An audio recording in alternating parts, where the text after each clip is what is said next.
Hello there. So how many more times will the UK voter have to fight against those who would strip the UK of its independence?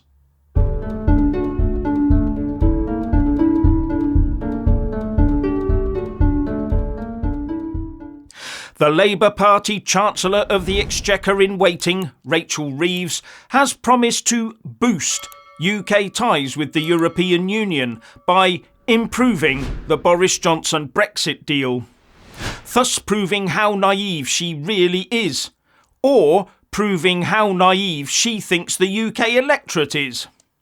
Your guess is as good as mine on that front. Either way, Brussels would be the winner. And Labour won't be looking at the surge of the right in the EU, nor the poor performance of its economy. No, their ideology will trump all that.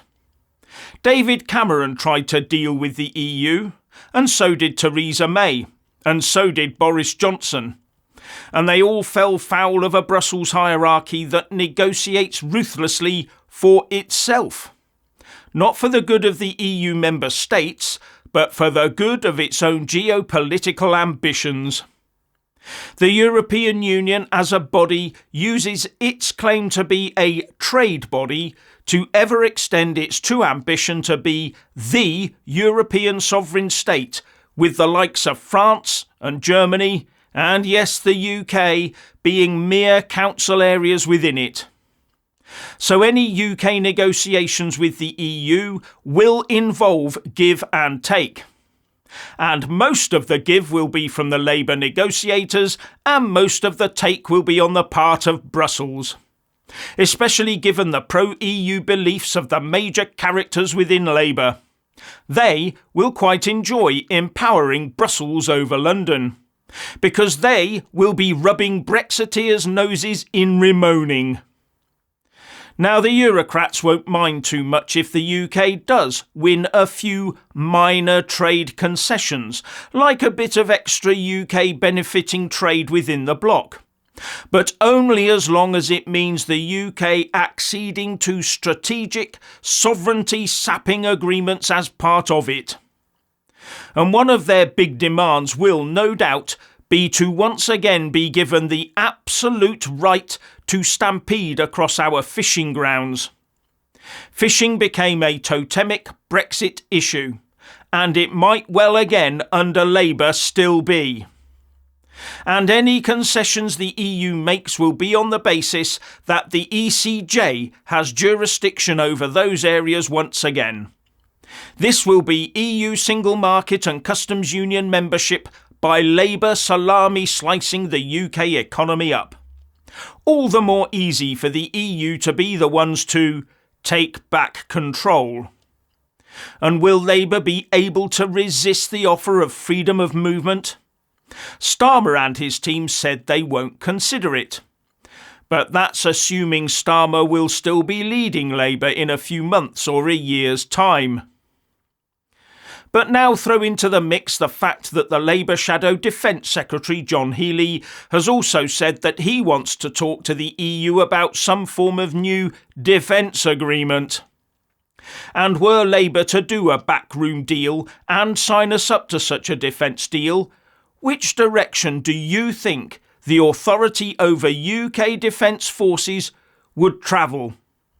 I'm in no doubt that Labour will be looking to outsource military and foreign policy decision-making to the European Union.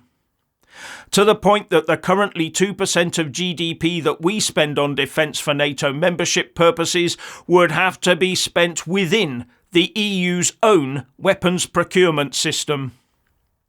And then there's David Lammy, the now Labour government-in-waiting Foreign Secretary. What will he be looking to negotiate away?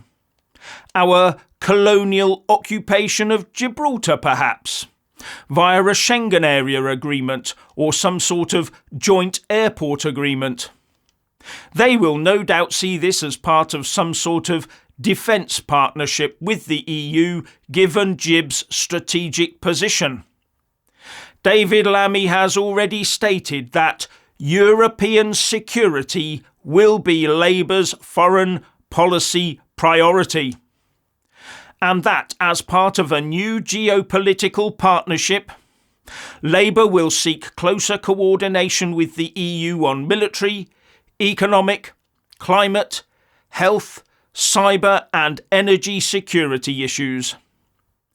Sounds ominously like rejoining to me. He even wants to have regular access to EU foreign affairs meetings of the EU Council of Ministers. Now, what do you think the price to UK sovereignty that would entail? Giving lots up would be my guess. At least EU officials have dismissed this possibility. But that would depend on what price a Labour government was prepared to pay to get a seat at that table, even a non-voting seat. Or maybe Labour will sign up to a power-sharing deal with Spain over Gibraltar so we can get a minor easement of trade with the EU in other areas. I would not be at all surprised to see this sort of thing cropping up quite soon after Keir Starmer gets into number 10.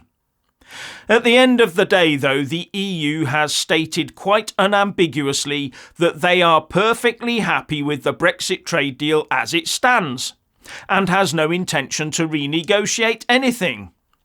And they will, of course, definitely not be looking at renegotiating anything that might be advantageous to the UK. The only talks they will ever enter into is where there is an offer from the UK to put itself at a political, legal and/or strategic disadvantage with regard to Brussels. That's it. And if Rachel Reeves even raises the subject of a financial deal involving the City of London, the price to the UK associated with that would be ginormous. Brussels was never happy with the clout the city had while we were in the EU.